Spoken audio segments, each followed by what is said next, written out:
Boa tarde, veciños e veciñas.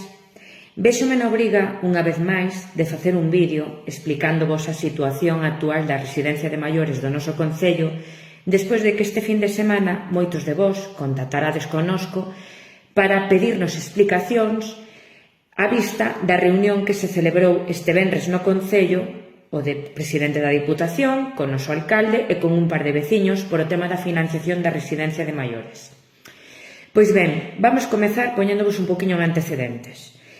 Son as últimas eleccións do 2019, cando o PP gana o actual alcalde por maioría absoluta e promete a bombo e platillo que desta vez sí, nesta legislatura de 4 anos, se vai a construir a residencia de maiores.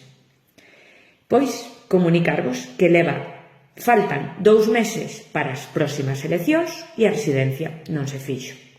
Primeiro punto, que é lóxico e evidente, e que non precisa de moita explicación. Nos tivemos acceso á información do tema da financiación e podemos ver documentación no cal a Xunta de Galicia se comprometía a financiar con 250.000 euros a residencia e a Deputación con outros 250.000 euros. Pero, claro, eran proxectos do 2021 e do 2022 que, como non se empezaron as obras, non se executaron as obras, non houbo xustificación e houbo que renunciar a eles. Por 2 veces houbo que devolver eses cartos. Entre comillas o de devolver, porque, bueno, eran acordos feitos en papel, non é que se lles deran os cartos, pero eran uns proxectos que estaban autorizados e tivo que devolver os cartos por non comezar as obras. Estou falando do ano 2021 e no 2022. Nos primeiros plenos do ano 2022, nun deles, resulta que nos comunican que dende a Xunta de Galicia sacaron unha partida con bastante orzamento no tema de benestar social e que van optar o tope máximo da subvención que poden pedir, que é de 1.200.000 euros, unha vez máis para a financiación da residencia. Transcurre o 2022, non o temos resposta, non sabemos se lle dan a subvención ou non, sempre se nos dixo que non, e no último pleno deste ano, o 23 de febreiro, cando eu volvo a preguntarlle de novo se sabe algo xa da resolución final da famosa subvención dos 1.200.000 euros, e coméntame que lle están pedindo continuamente documentación, pero que non saben nin se lla van a aprobar, nin se lla van denegar, ou que cantidade monetaria lle van a outorgar.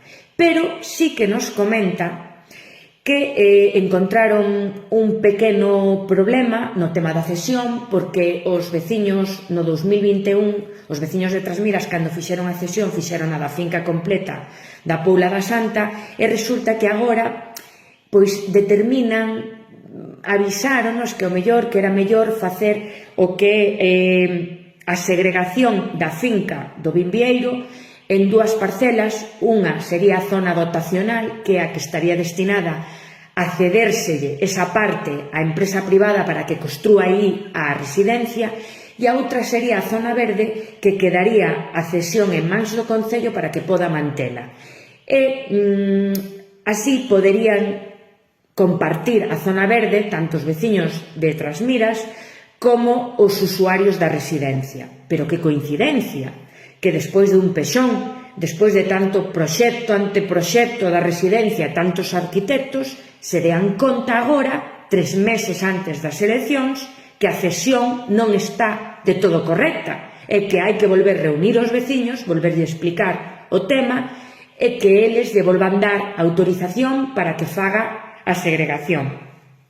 A min, que me parece? Que mentres estamos con reunións e con isto e achacándolle problemas a isto e todo isto, temos os veciños entretidos, vale? Danos tempo a chegar xusto no marxe das próximas eleccións do 28 de maio e así aproveita e volve prometer o que xa prometeu nas últimas anteriores do 2019 para volver a gañar a campaña electoral, que é que na seguinte legislatura do 2023 en adiante sí que vos vou a facer a residencia. A mesma promesa que vos prometeu no 2019, pero que non cumpliu. A mesma promesa que non cumpliu ca residencia, co cemiterio municipal, co parque empresarial e con outros tantos proxectos que vos prometeu e que non fixo.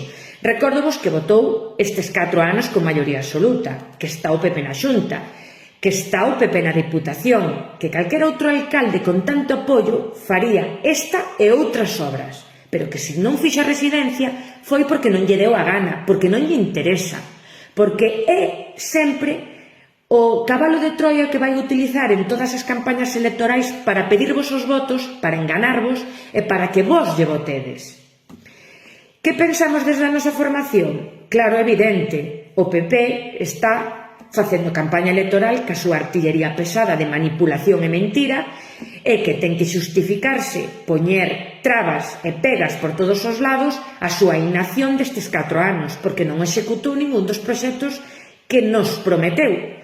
Entonces, agora con que cara vos volve pedir apoio? Pois agora dirá, pois eso, que ten o problema ca finca, que necesita tempo para facer as cousas ben. Tempo tivo, de sobras, porque leva 16 anos no poder, e con maioría absoluta. Co cal, nos reafirmámonos en que non fixo a residencia porque non lle saliu da gana. Pero máis, eu vou máis alá. Eu creo que unha persona tan incompetente como rexedor, vale, que non é capaz de xestionar unha residencia de semellante inversión, porque estamos falando dunha residencia que custa 2.197.487 euros. E por que digo isto? Porque temos eivas no noso concello, xa no, por exemplo, empezando polos servizos da axuda no fogar, que non temos suficiente personal, que non hai suficientes créditos, que hai lista de espera de xente que precisa de alguén, dunha asistenta, que vai a axudarlle a facer as tarefas básicas aos nosos veciños maiores nos domicilios, e non é capaz de xestionalo. Como vai xestionar tal proxecto de tal envergadura? É que é imposible. Se non dá xestionado o que hai que facer día a día, como vai facer este proxecto e os outros? É que non o vai a facer. É que o está utilizando con fin electoral. E é moi triste que se utilice unha necesidade tan básica nos nosos veciños para manipular, para facer campaña.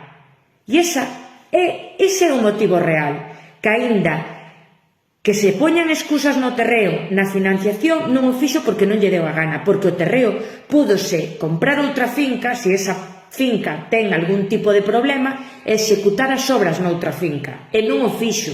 Tamén vos digo, nesa finca hai unha denuncia de un veciño, co cal calquera empresa privada que se informe, lóxicamente, para facer unha inversión de tal envergadura monetaria, non se vai a meter así como así nunha finca que ten unha denuncia, porque o día de mañá pode ter problemas. Entón, que deixen de enganarvos, porque isto é todo un engano con fin electoral, porque estamos en campaña electoral e hai que mover ceo e terra para manter o sillón da Diputación e o sillón do Concello de Trasmiras. Así que, por favor, abrid os ollos, porque xa está ben, xa basta de tanta manipulación.